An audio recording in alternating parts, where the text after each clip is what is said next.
Jumpa kembali dengan rumah dan uang. Vita kira membeli rumah adalah akhir dari perjuangan. Ternyata justru menjadi awal dari perang dengan tetangga. Nah, ini gara-gara kotoran ayam dan kucing yang setiap hari mendarat di terasnya. Oke teman-teman rumah dan uang, kali ini kita akan bercerita yang sering terjadi, kerap terjadi di lingkungan kita. Bahkan mungkin Anda atau kerabat Anda sering mengalami ini. Nah, ini cerita tentang Vita, Tanti, dan Narsi. Ini disadur dari kisah nyata yang ada. Menarik ini karena lumayan menguras emosi. Vita akhirnya berhasil membeli rumah setelah bertahun-tahun menabung. Dia bersama suaminya memilih rumah yang tidak begitu mahal, namun resikonya memang ada di perkampungan yang padat penduduk. Rumah itu sederhana dan memang tidak besar, hanya sekitar 60 meter persegi, berdiri di sebuah pemukiman yang cukup padat. Bagi Vita yang penting SHM jelas, cicilan KPR terjangkau, lokasi dekat dengan tempat kerja, dan yang paling penting ini adalah harga sesuai dengan kemampuan keuangannya. Ya memang mau gimana lagi, memang yang kita cari daripada untuk ngontrak atau ngekos, mempunyai rumah sendiri dengan cicilan mungkin itu jalan yang paling tepat buat Vita. Saat pertama kali menerima kunci, Vita tersenyum sambil berkata pada suaminya, "Mas, akhirnya punya rumah sendiri juga ya Mas. Alhamdulillah, semoga di sini hidup kita jauh lebih tenang, nggak pindah-pindah kontrakan lagi." Tapi ternyata ketenangan itu hanya bertahan beberapa hari. Nah, suatu pagi nih, Vita membuka pintu dan langsung mengernyitkan hidung. Nah, di teras rumahnya, dia dikejutkan dengan kotoran ayam bukan hanya satu. Ada 3 titik kotoran ayam yang ada di teras. Ada di bawah kursi terasnya. Dia pun berkata, "Ya Allah, ini dari mana lagi?" Dari rumah sebelah, Tanti keluar sambil membawa pakan ayam dan memanggil-manggil ayamnya. Lalu Vita mencoba bertanya baik-baik kepada Tanti. "Permisi Mbak Tanti, ayamnya sering keluar sampai sini ya?" Tanti menjawab santai, "Iya Mbak Vita, namanya juga ayam. Ya kadang lepas sendiri, maaf ya." Vita hanya menghela napas. Dia belum tahu masalah berikutnya justru datang dari rumah di sebelahnya lagi. Narsi memelihara beberapa ekor kucing yang ternyata juga sama sering buang kotoran. Di sekitar teras Vita juga, dan baunya ini luar biasa juga. Nah, kalau Anda pernah mengalami atau menjumpai tetangga yang seperti ini, simak terus kisahnya. Tapi jangan lupa tetap subscribe karena ini menarik ini kisahnya. Di sini Vita mulai menyadari satu hal. Membeli rumah bukan hanya membeli bangunan, tetapi juga membeli lingkungan di sekitarnya. Hari demi hari masalah semakin terasa. Pagi-pagi Vita harus menyempatkan waktu ini dan pasti ini untuk menyapu kotoran ayam. Sore harinya dia kembali menemukan kotoran kucing juga yang berada di sela-sela pot. Nah, dia mengeluh, "Aku bayar cicilan KPR tiap bulan, masa teras sendiri malah kayak kandang sih." Vita mulai kesal. Suaminya mencoba menenangkan, "Sabar ya Bu, jangan langsung ribut. Coba kita cari jalan yang baik-baik Bu." Tapi kesabaran Vita mulai habis. Apalagi setiap bulan mereka harus mengalokasikan sebagian besar penghasilan untuk angsuran KPR, listrik, air, kebutuhan rumah tangga, dan biaya anak sekolah. Beban-beban itu terasa dan mencuat, ditambah dengan ketika menghadapi kenyataan rumah yang tidak nyaman dengan gangguan peliharaan tetangga.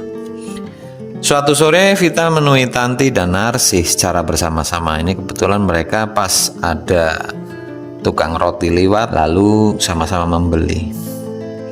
Mbak Vita, Mbak Narsi, sekalian ini saya mau ngomong baik-baik. Tolong ayam dan kucingnya jangan sampai masuk teras saya lagi ya Mbak. Soalnya suka buang kotoran sembarangan dan saya setiap hari membersihkannya Mbak. Tanti langsung menjawab, "Loh Mbak Vita, saya juga nggak mungkin toh jagain ayam 24 jam.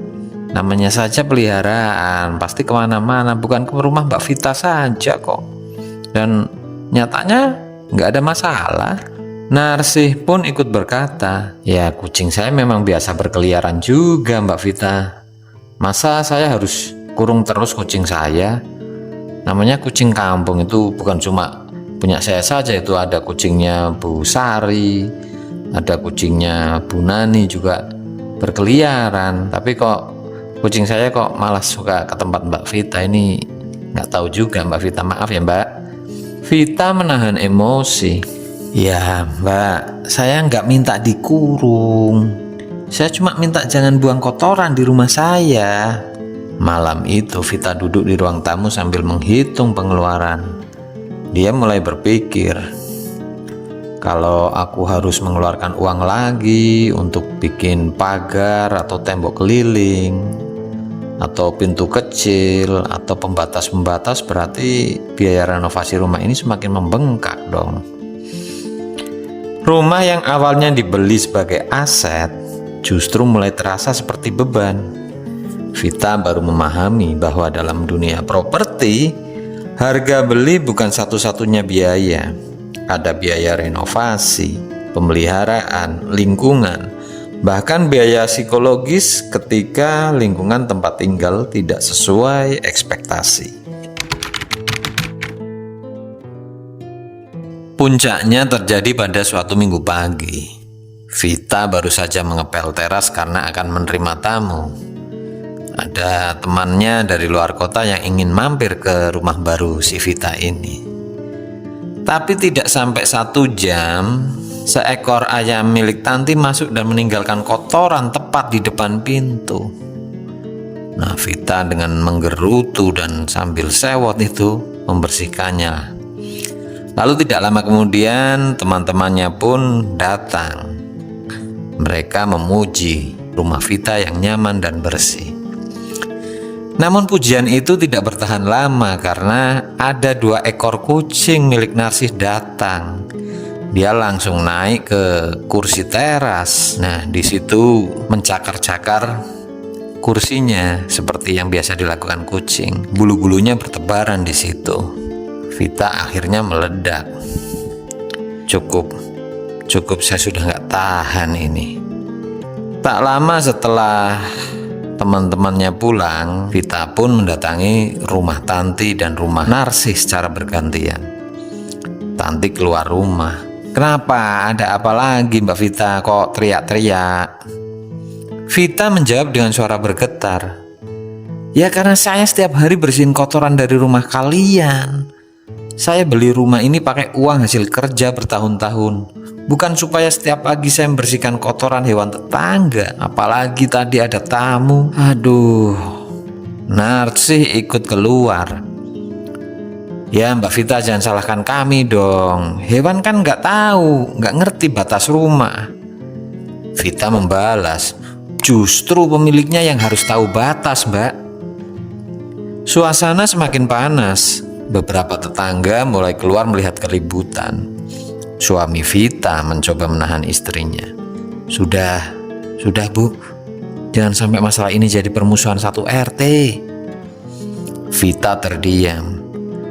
Dia melihat rumah yang dulu menjadi simbol keberhasilan finansialnya, tapi ternyata malah menjadi sumber masalah yang menguras emosi. Sementara KPR masih panjang, tetapi rasa nyaman seperti sudah hilang. Saat itu Vita sadar, membeli properti hanya berdasarkan harga, luas bangunan, dan legalitas ternyata sangat belum cukup. Keesokan harinya Vita menemui ketua RT. Dia menceritakan semuanya. Namun jawaban ketua RT justru membuat Vita terdiam. Ini jawabannya plot twist lagi nih Pak RT.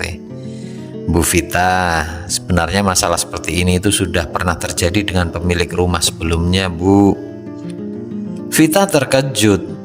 Maksudnya, Pak? Ketua RT menjelaskan bahwa beberapa penghuni sebelumnya yang menghuni rumah Vita sebelum dijual ke Vita itu juga pernah mengeluhkan ayam dan kucing berkeliaran kepada Pak RT itu. Bahkan ada calon pembeli yang batal membeli rumah tersebut karena mengetahui kondisi lingkungan setelah beberapa kali survei. Nah, ini Vita ini yang memang sedikit ceroboh, dan ini bisa menjadi pelajaran untuk kita semua. Vita pada saat itu langsung teringat proses saat membeli rumah dulu. Waktu survei, dia datang siang hari hanya sekitar cuma 30 menit. Dia melihat rumahnya bagus, jalan masuk cukup nyaman, harga masuk anggaran, dan lokasinya strategis. Tapi dia tidak pernah datang pagi harinya, atau sore harinya, atau malam harinya, atau datang ketika tidak memberitahu kepada pemilik sebelumnya yang menjual. Nah, ini kan jadi bisa tahu apa yang terjadi dengan rumah itu.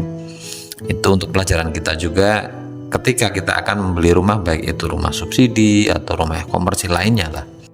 Dia juga tidak pernah bertanya kepada tetangga tentang kebiasaan lingkungan. Ya, ini yang kadang kita juga lalai di sini. Penting juga ini faktor bertanya dengan lingkungan. Misal di warung atau apa, kita bisa bertanya-tanya sedikit. Ya, berarti saya sendiri yang kurang melakukan ketelitian dalam pembelian ya Mas, katanya pelan kepada suaminya. Suaminya pun menjawab, "Iya Bu, kita terlalu fokus pada harga rumah dan kemampuan cicilan sih."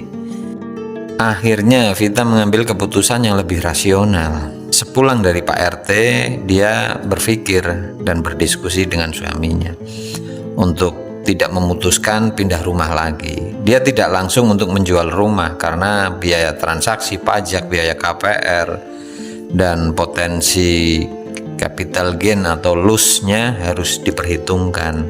Yang dia lakukan malah bagus ini.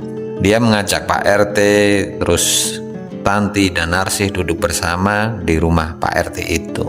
Mereka sepakat untuk membuat ketentuan yang akhirnya bisa diterima bersama. Tanti memperbaiki kandang ayam, sementara Narsih menyediakan tempat khusus untuk kucing dan membersihkan area jika kotorannya masuk ke lingkungan tetangga. Juga begitupun Tanti. Sementara Vita akhirnya melakukan pembangunan pagar rumah. Masalah yang tadinya hampir menjadi perang akhirnya mulai menemukan jalan keluar. Beberapa minggu kemudian kondisi mulai membaik. Teras Vita tidak lagi setiap hari dipenuhi kotoran ayam atau kucing. Hubungan dengan Tanti dan Narsih juga perlahan normal. Vita bahkan mulai menyapa mereka lagi. Suatu sore Tanti berkata, "Mbak Vita, maaf ya kalau selama ini bikin kamu gak nyaman." Vita tersenyum. "Ya, saya juga minta maaf Mbak kalau kemarin-kemarin sempat emosi. Ya, yang penting sekarang kita sama-sama sudah tahu solusinya dan ngerti batas-batasnya ya Mbak." Vita akhirnya menyadari bahwa rumah nyaman bukan hanya soal bangunan, tetapi tentang bagaimana manusia di sekitarnya hidup berdampingan. Sejak kejadian itu, Vita punya aturan baru setiap kali ada teman yang ingin membeli rumah. Nah, ini Vita akhirnya bisa memberi masukan kepada teman. Layaknya konsultan ini Vita. "Jangan cuma lihat harga dan luas tanah," katanya. "Cek legalitas SHM, status KPR, akses jalan, drainase, potensi banjir, lingkungan, kepadatan tetangga, sampai kebiasaan warga." Ini yang penting juga. Datang minimal beberapa kali pada jam yang berbeda. Rumah murah tapi lingkungan bikin stres bisa jauh lebih mahal daripada rumah yang sedikit lebih mahal tetapi nyaman. Karena pada akhirnya aset properti seharusnya membantu membangun kehidupan, bukan menghabiskan energi untuk mempertahankan ketenangan. Dan mungkin inilah pelajaran terbesar dari Vita. Sebelum membayar DP dan menandatangani akad KPR, jangan hanya bertanya berapa harga rumahnya, Tanyakan juga, seperti apa kehidupan saya kalau tinggal di sini selama 10 atau 20 tahun ke depan. Karena rumah bisa direnovasi, pagar bisa dibangun, bahkan cicilan bisa dilunasi. Tetapi kalau sejak awal kita salah memilih lingkungan, harga yang dibayar bukan cuma uang, melainkan kenyamanan. Nah, kalau Anda punya pengalaman yang serupa dengan Vita ini dan tetangganya, monggo silahkan drop di kolom komentar dan solusinya apa yang pernah dilakukan atau pernah dengar saudara atau teman yang mengalami hal serupa. Monggo silahkan isi kolom komentar. Tapi tetap harus subscribe dulu ini biar channel Rumah dan Uang ini bisa berkembang lebih bagus, bisa kasih cerita-cerita yang relate, bisa kasih solusi yang masuk akal juga. Sampai bertemu kembali di episode selanjutnya.